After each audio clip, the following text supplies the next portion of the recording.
Hi there, everyone. Welcome back to the show. Today, we're diving into something that honestly broke my heart when I first learned about it. And if you have kids, especially teenagers, I think it's going to hit you hard too. Here's the statistic: 75% of elementary school kids love school. They're excited, curious, can't wait to learn. But by 10th grade, that number drops to just 25%. We're doing something to that natural spark, that love of learning that every kid is born with. And here's what really got me: this disengagement crisis isn't always visible. It's not just the kid skipping class or acting out, it's hiding behind straight A's. It's the student who looks perfect on paper, but is actually coasting, bored, checking out. Or the student who's so terrified of getting a B that they've stopped taking any intellectual risks. My guest today is Dr. Rebecca Winthrop. She's the director of the Center for Universal Education at Brookings, and she's just co authored this incredible book called The Disengaged Teen. And with her colleague, Jenny Anderson, she breaks down something that completely changed how I think about my own children and the children that I get to serve: the four modes of engagement. Passenger mode, where kids are physically present but mentally checked out. Achiever mode, and this one surprised me, where kids are chasing perfection instead of learning, and they're actually more fragile than they appear. Resistor mode, what some refer to as problem children, who actually have something the achievers often lack: agency. And explorer mode, where curiosity meets drive and kids become unstoppable. And here's the best part: Rebecca says caregivers have equal power to teachers in motivating and engaging kids. We're not helpless here. There are specific strategies we can use, conversations we can have, questions we can ask. So, if you've been feeling like something's off with your teen's relationship to school, if you're exhausted from the homework battles, or if you're worried that your straight A student is actually more fragile than they appear, this conversation is for you. Let's jump right in. This is Schoolutions Teaching Strategies, the podcast that extends education beyond the classroom. A show that isn't just theory, but practical, try it tomorrow approaches for educators and caregivers to ensure every student finds their spark and receives the support they need to thrive. I am Olivia Wall, and I am honored to welcome Rebecca Winthrop to the podcast today. Let me tell you a little bit about Rebecca. Rebecca Winthrop is a leading global authority on education. She is the director of the Center for Universal Education at Brookings and an adjunct professor at Georgetown University. Rebecca's work is centered on developing and advocating for evidence-based strategies that bring families, educators, policymakers, and companies together to help children maximize their potential. Rebecca, I've told you before we jumped on, I have been carrying your book around with me. It's co-authored with Jenny Anderson, and I have it right here.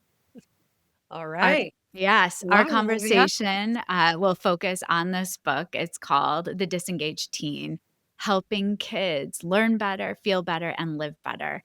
I am in disbelief that I have the gift of being in conversation with you today, Rebecca, and I just think that listeners will gain so much from your wisdom. So thank you for taking the time. It's a total pleasure to be here. I ask guests usually to kick off with research, and you are steeped with research that guides the conversation and topic we're going to be discussing today. So, will you start us off with that? Sure. So, this book that my co-author and I wrote was a result of multiple years of research, probably about 3, largely in the US, but a little bit in the UK too, looking at the question of why don't kids like school? What's going on?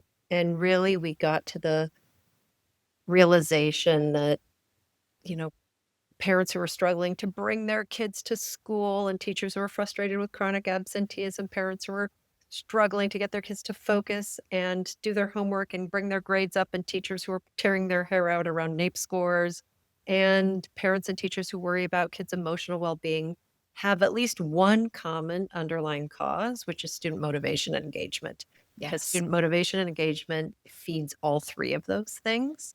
And so we really took a deep dive in, and I'm not sure exactly where you want me to start because I have reams, as you say, of data and information, but we took a Yeah. deep dive in on how important student engagement is.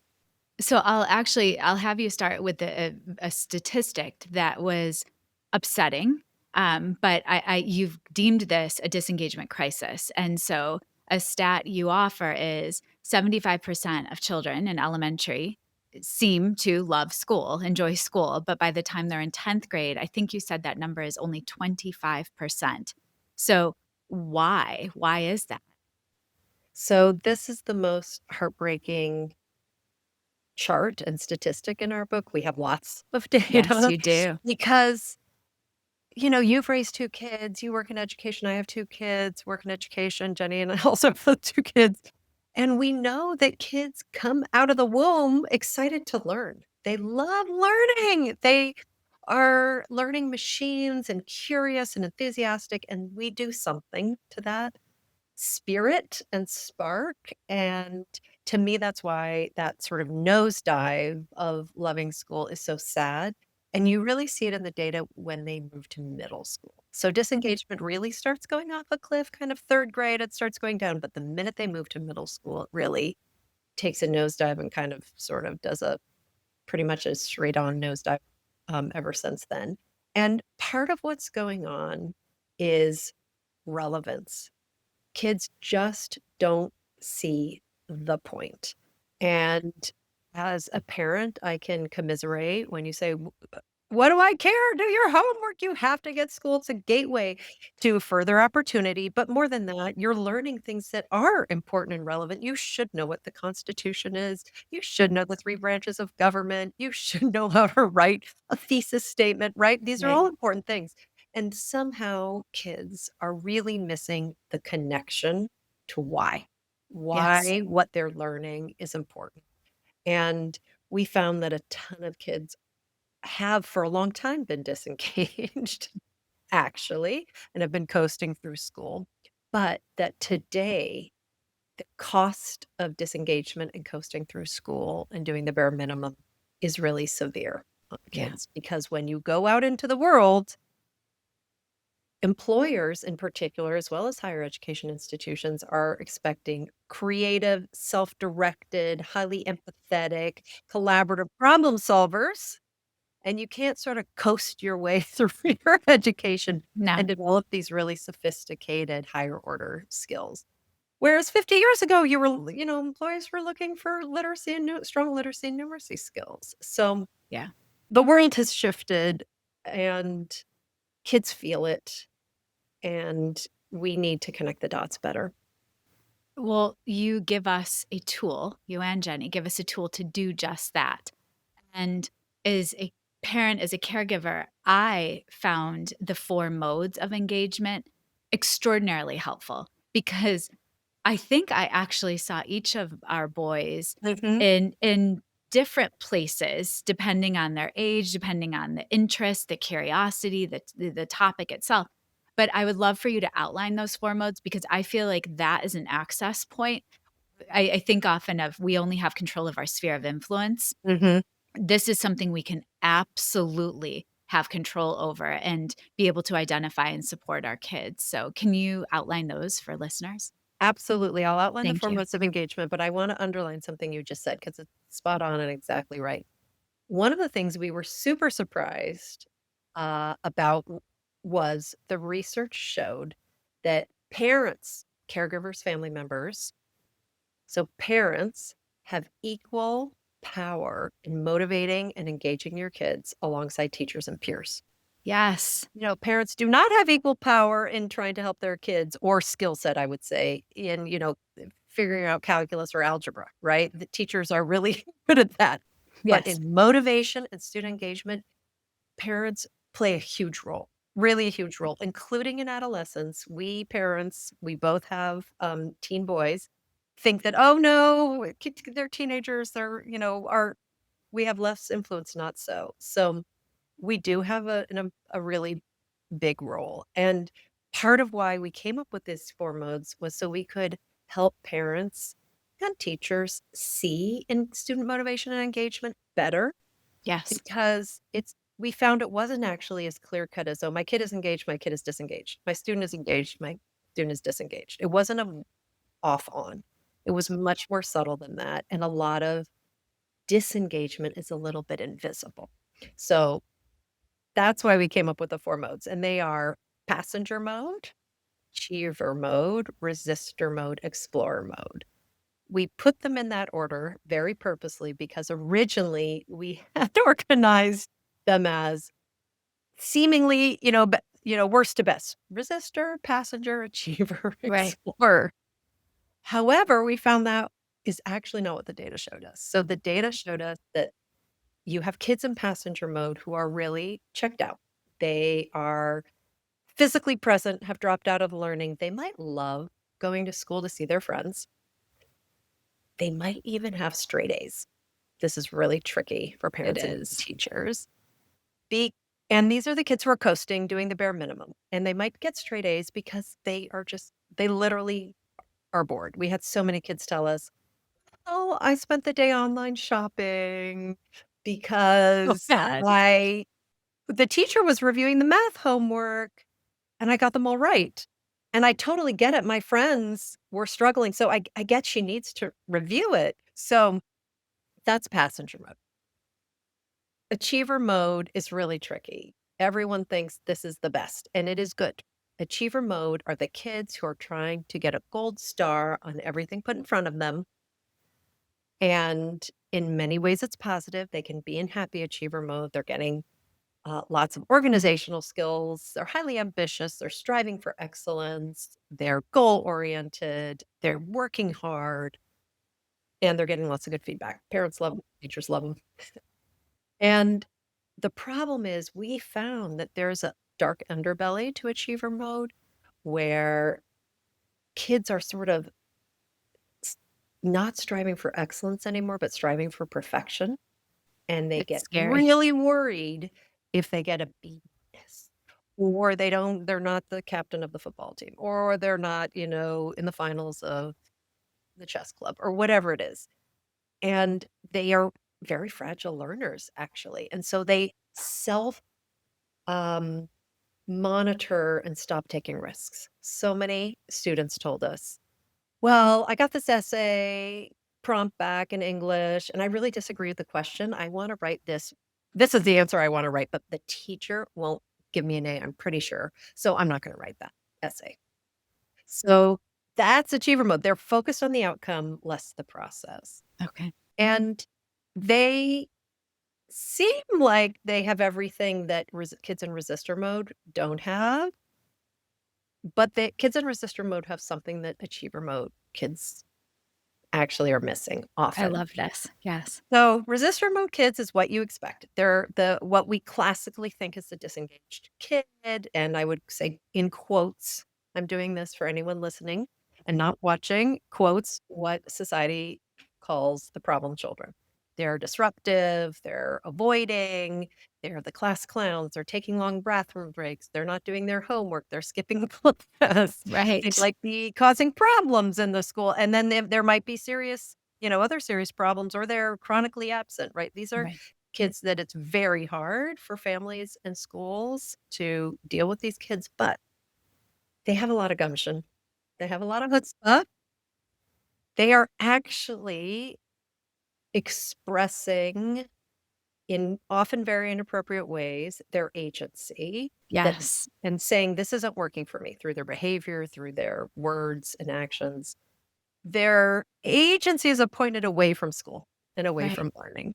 Yeah. But they can switch pretty quickly to explore mode, which is the 4th, uh, mode of engagement that kids show up in. And explore mode is where we want kids to spend a lot of time, necessarily all their time. this is where their curiosity meets their drive. They really become unstoppable.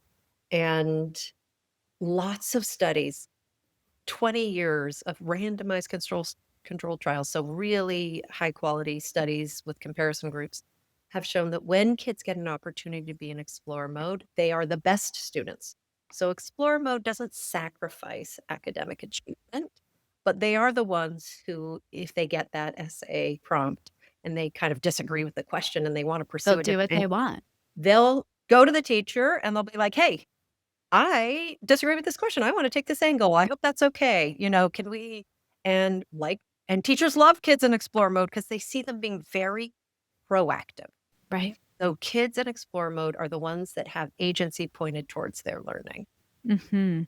I'm listening to you, and I shared with you, we just dropped our oldest son off at college, and the school did such a gorgeous job of orientation for families, and they put on a whole series of skits. We're all sitting in this big auditorium, I love it. and Skits, arts, love it. it was really good, and so one of the skits involved a lot of little examples of modes, and it was a mental health, umbrella under mental health. And there was an achiever, amongst the group, and she couldn't understand that there were actually 2 achievers, and this was the fascinating thing that I'm thinking about when you're talking. One of them, they both had pointy grades, when they were in high school, very pointy, curved grades, not so much, and, one of them had to spend her entire beginning of university focused on grades, no fun, no outside, no balance of life. The other student also received pointy grades in high school and coasted, almost as achiever/passenger mode. Definitely. It's more probably So more past. passenger, right? And so he gets to college and he was joining every club, playing all the intramurals, and he started getting curved grades and didn't quite know what the issue was. It always had gone so well. I don't And have to work hard. I just yeah, yeah. right? Yeah. And so that example of achiever who was grumbling by Yes. not being able to get perfection, and the passenger of like, "Wait, what is going on here?" These modes, if we can identify them with our children now before they leave the nest, before they go, Mhm.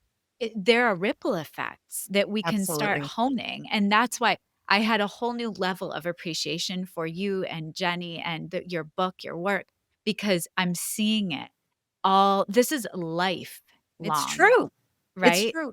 I love those 2 skit examples because I'm thinking of 2 characters in our book, or I'll be short, but the passenger mode kid who wasn't much challenged and was able to kinda, not with minimal effort, pull off really great A's and maybe some B pluses or something. We often found a lot of boys in that category, interestingly, and I remember one student we talked to, uh in 8th grade, a boy. Well, we talked to him in 10th grade, and he said, "In 8th grade, I pretended I didn't know what was going on with school. I was trying to be really cool." Like, in middle school, I was like, "I don't know what's going on. I don't know when the tests are. I don't know when my homework is. I'm not sure I'm gonna study." Right. And he was able to get really great grades without doing much, and then he said, and he was a 10th grader, and he was like, "But now I really have no idea what's going on with school." Like, That must be so he's like, scary. I don't know, like, Yeah. how to organize my binder, like Yeah. like, I don't know, like, it's harder now, I'm going It's into not career pretending rewards. anymore. Like, It's so bad. so it's not even, while they leave the nest, right? It's Right. even as they progress through school, because school gets progressively harder. Um, but your story about the girl who had all I don't know if it was a girl who had gotten It in the was. skit, gotten perfect grades. One of our characters in the book, Amina, was class valedictorian, straight A's, got into every Ivy League she applied to. Parents of Nigerian immigrants were really hard charging, and she loved high school. She got so many accolades, and she's like, "I love being a winner. I love praise. I love feedback. I love being adored and being perfect." It was great. She went to Yale. 2 small little things happened. that were not insurmountable. She took a class that was difficult and she couldn't get above like a C. Mhm. And it was really hard. All of a sudden, it's really hard, and there's a lot of smart kids. And then she applied to a social club and got rejected. She didn't get in. She could have gotten a tutor. She could have gone to a prof. She could have gone to office hours, Right. dropped the class, found another class. She could have gone to another club and found other friends, right? All very insurmountable. But she had sort of been stuck in this achiever mode approach to learning for so long, it had become an identity. And so it Yes. wasn't just that she was fragile in that moment, she herself was fragile. And so when these things happened, she saw them as rejection. And she didn't see them as rejection like oh, these people over here don't want me. I guess maybe I don't fit. Maybe that's not the place for me. She No, saw it's it at as our like core. who I am. I am not liked. I am unsuccessful. I am no longer a winner. And then she had like an existential crisis. Who am I if I'm not great at Right. externally getting validation? And she almost dropped out of college. Luckily, she got coached by her RA to take a gap year, which helped enormously. But she did tell us, I wish I'd had failure therapy in high school. And I Failure was like, therapy. what's failure? I don't even know what you're talking about, Amina. And she was like, no, I wish I'd had a chance to really fail and feel what it was like, and then be able to pick myself up. And then I would be more prepared for basically the big bad world where people can't protect you. So that is a really important thing you just said because as parents, as caregivers, as families, we have to allow space for our children to fail. And that feels horrible. Yeah. It feels awful. And so the other layer I love about the book as a resource, it is so full of strategies for caregivers to help their children shift from passenger, from achiever to more of that explore. And I'll say more of the resistor. I am a huge proponent of not being compliant, of Mhm. asking lots of questions, but coaching students how to do it in a way so you're heard instead of disciplined for your questioning. I think we need a lot more pushback and questioning in the world today. So, what would you say? How could we help a caregiver look at moving their child from passenger or Mhm. resistor? What would you recommend? So we do have exactly as you said, Olivia, in the book. The the second half of the book is a toolkit of Right. strategies for family, for caregivers, for parents, and for educators. And there's some that cut across all kids at all times, but there are things you have to do differently if your kid is really kind of stuck in passenger mode or stuck in achiever mode even or stuck in resistor mode. And you want to sort of help get them unstuck so they can spend more time in explorer mode. So passenger mode commonly what we see happening is multiple things, but one thing that seems to happen a lot with the kids who are coasting is they procrastinate. And parents talk about being stuck in this procrastination-nagging loop from hell, where your kid is procrastinating, you're nagging, they procrastinate more, you nag more, and it's just this sort of unhappy cycle. Doesn't sound fun. I Yeah. I used to do this with my own son who, was a adolescent, starting probably I was probably doing it starting in about 8th, ninth grade, where he would come home and I said, "Do you have any homework?" And he would say, "Yes." Okay, say, "What is it?" Go do your homework. Then he would take a break and he would, whatever, eat some food and futz about. And then dinner time came. Did you do your homework? You didn't do your homework yet? What's And happening? then, go do your homework. And then, it's time to go to bed. And he's like, oh, I think I should do my homework. And he whips it out and it's like 3 hours of homework and he doesn't, and anyway, the whole thing. So nagging actually shuts down the problem solving part of children's brains.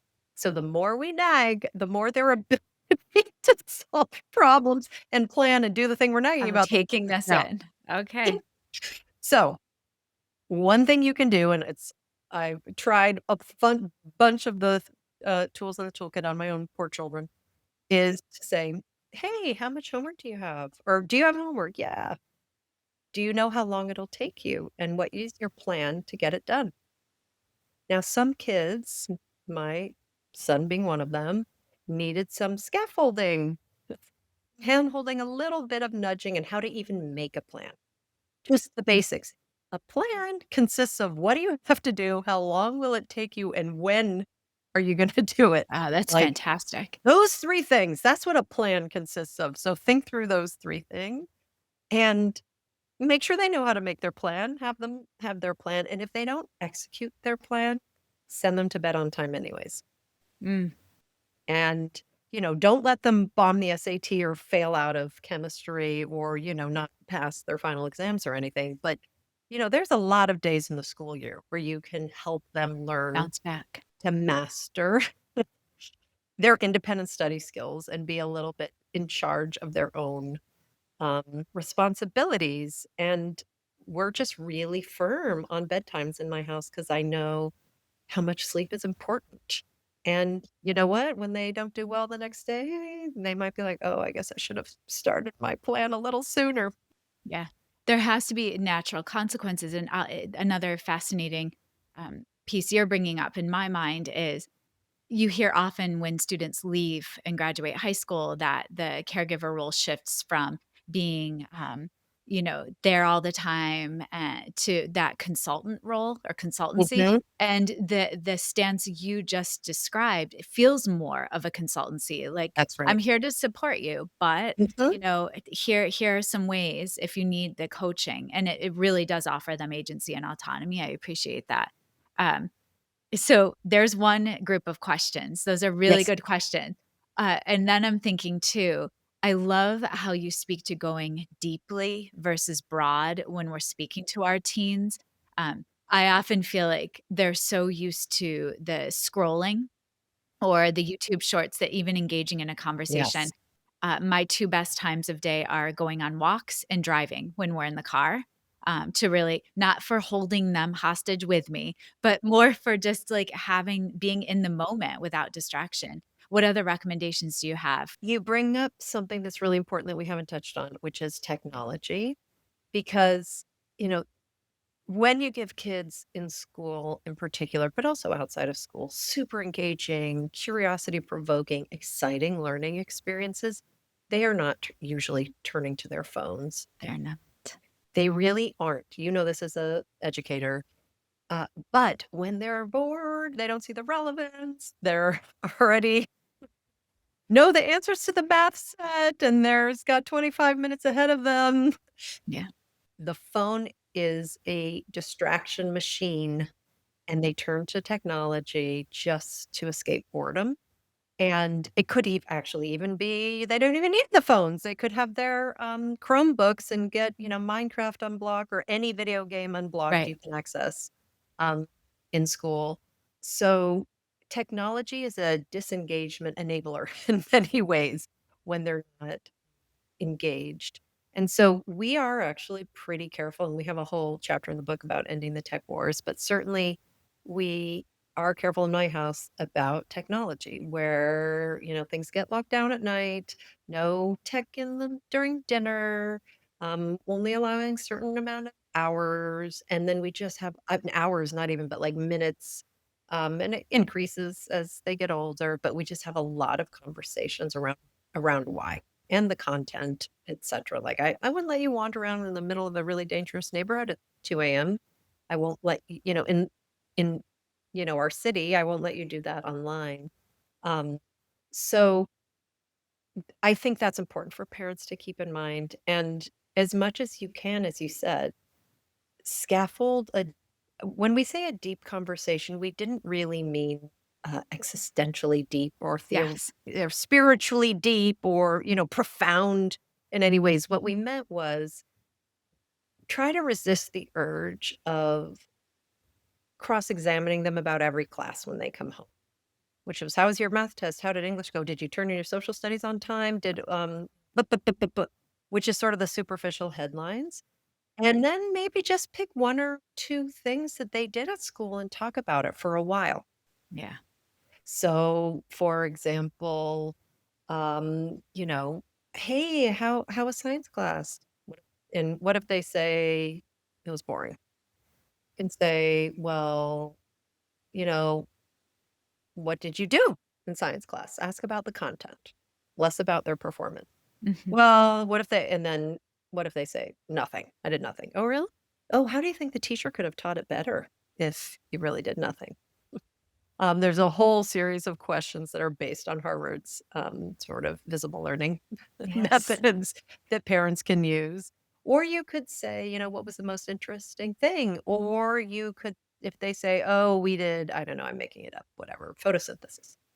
You say, "Oh, I forgot about photosynthesis. What that's plants, right? Could what can you teach it to me? I can't remember." You might not wanna say, "Teach it to me," but, like, "What is that? I don't remember." Kids love being smarter than their parents. I authentically employ this the older my boys get because I don't remember that much So true. of what I learned It's so at true. school. I'm It like, is. "Oh, I don't remember that. What is that?" And then blah, blah, blah, blah, blah, blah. And so that's going deep, like, really just getting interested in what they're learning. And what they're interested in, Rebecca. You Yeah, know, I will say, and I don't know if you can empathize with this, but my younger son really loves Magic the Gathering as a game. okay. And okay. So I've really tried. I've tried so hard to learn and to understand. He's so fast, and I watch him or listen to him playing with his friends. I'm still trying. I am not giving up. But I will say, get interested in what they're interested in. Yeah, If you're a 100%. teacher, if you're a caregiver, it's not really about them shifting to what your passion is. You can turn kids on to your passion. I'm not saying that. But I truly believe, like, if you're not eliciting from your students or your children what they actually care about, you're missing a golden opportunity. And Absolutely. that's right. I love the strategies you offer, but I also am fascinated to ask you, you have a global perspective. So when we're thinking about the American disengagement crisis, Right. how do we compare to other countries that you've studied? Sadly, the disengagement crisis seems to be around the world. It's not ex it's not as, it's not at the same level necessarily in each country because actually education systems sort of although they look very similar in their core elements, are can be very different. Like in Nordic countries, kids have a lot of freedom, a lot of agency. They go outside every single day, even if it's below whatever 0 Yeah. degrees. So they have, um different experiences, actually, a little more ownership over their learning, a little more freedom. Um, so it's not exactly the same everywhere, but we do notice that the competitive nature of schooling, and I think the advent of social media and cell phones have come in and sort of intermingled with this Yeah. really does sap kids' love of learning. There's a study, which is also very sad in my mind, which looks at 70 countries in the OECD. So these are sort of high middle income countries around the world. And there's a range of countries. There are some countries that don't have a very big GDP, and some countries with a huge GDP, like the United States. So that means wealth, the country's level of wealth, their economy. And as countries get richer and richer, have more larger economies, when you ask adults about their life satisfaction goes higher and higher the more money a country has, which makes sense because you Right. get healthcare and nice roads and you have to worry less about, food and survival, etc. And you have, a sort of easier time in life. However, the opposite is true when you ask it of adolescents. As you get richer and richer, countries, adolescents' life satisfaction goes down, down, down. It's literally like the opposite. And the researchers really said, it looks like this is the competitive nature of schooling and the stress of being perfect and not just excellent. And so that is just a terrible thing to do to learning to kids. Make them sort of competitive widgets in a school machine. It's not what the purpose of school was ever meant to be, and No, it really saps kids' motivation and engagement and hurts their mental health. it does. And so I want to wrap not only with a call to action, but I love to just get your gut reaction to some questions that I've curated. So, first thing, should parents or caregivers care more about grades or engagement? Engagement. Okay. Biggest mistake a caregiver is making with their disengaged teen right now? Taking away their interests and extracurriculars and passions, whether it be piano or track or skateboarding, when their grades slip. They need those interests to keep their curiosity alive and to even stay excited about school often. Okay. What's the most overhyped trend in education right now? Well, I am in the midst of generative AI, and I think it's a bit overhyped on how it's going to solve all our education problems. I think there's a fair bit of downsides. There's benefits, but there's a fair bit of downsides. All right. What's the most underhyped trend? Most underhyped trend, physical movement, recess, outdoor time, get out, move around. We're way too sedentary. I think we're going to find in 10 years that we're going to look back on this long period and say, oh my gosh, I can't believe we made kids sit so long and not let them move. It's so terrible for their learning and their health. I agree. What if you are a parent of a teen, of two teens. And so what keeps you up at night? The thing that keeps me up at night most is making sure my kids are mentally and emotionally healthy because it's so hard to tackle mental health problems. Broken bones I can handle. Mental health is a whole nother level, and my heart goes out to any parent dealing with it. Yeah. And the older our kids get, the harder it is, I think. Yeah. Um, all right. Call to action. The call to action I'm going to put out there is let's immediately uh, get the book and think about the modes, that immediate assessment. What is your tip for caregivers to identify the mode that their own child is within, or educators? Well, the most straightforward way is to go into our book and we have a cheat sheet for each mode. Signs your kids are in passenger mode, achiever mode, explorer mode, resistor mode. Great. So take a look at that and that will help. It will. And so, first step, go to the cheat sheet. I think that would be my recommendation because it's extremely helpful. And then let's talk bigger picture as a call to action. If we solved this disengagement crisis, what would the impact be in your mind on society? I think it would be huge because it's not the only thing fueling teenage adolescent mental health crisis, but it's really harming it. So kids will be more motivated, engaged, more pro-social, happier, and then they can attend and learn more. And then they can connect with others better, and then they can become problem solvers and real constructive citizens, which is what we need in the world at the moment.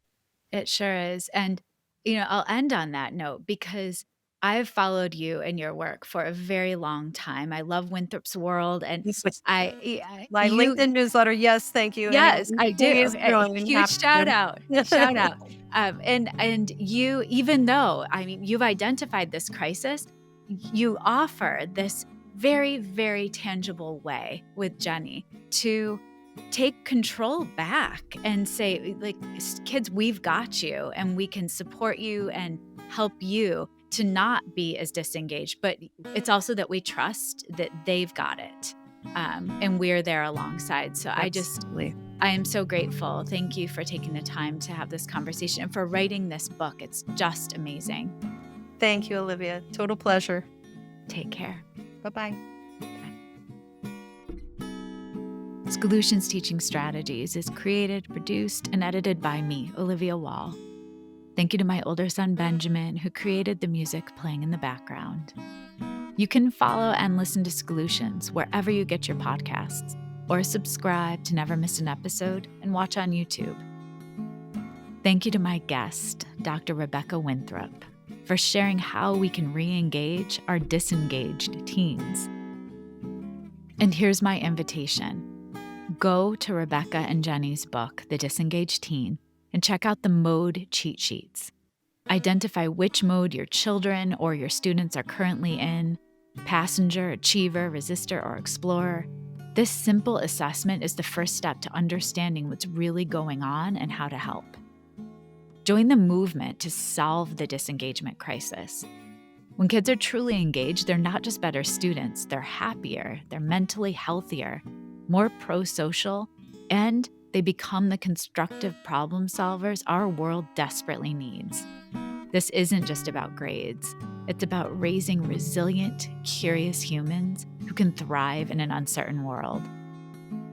Make sure to send me an email at schoolutionspodcast@gmail.com and let me know what resonated and your next steps after listening. Tune in every Monday for the best research-backed coaching and teaching strategies you can apply right away to better the lives of the children in your care.